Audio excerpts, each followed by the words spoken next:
samahan niyo po akong muli. Tayo po'y magluluto. Ayan, lagyan po natin ng oil ang ating kawali.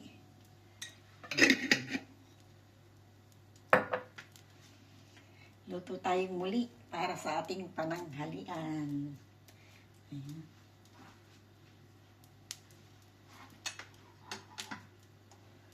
Lagay po natin ang ating pork. Uy, malamig pa na kunti.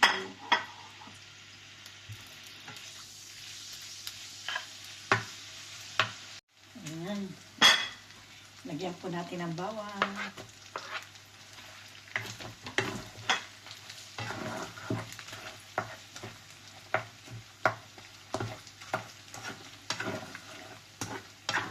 Parang naluto na yung karne ng gusto.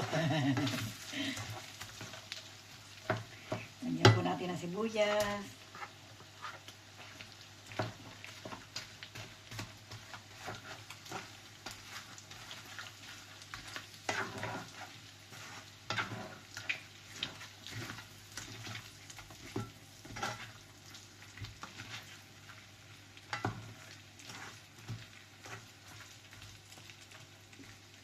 Lagay po natin ating kamatis.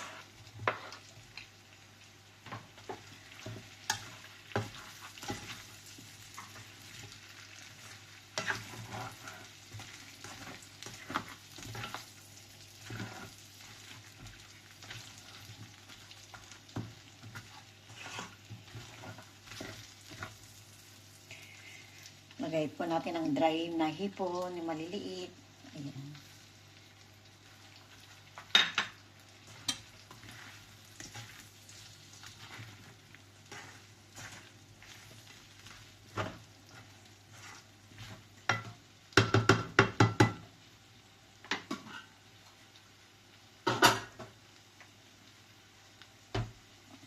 Lagay na po natin itong ating gulay.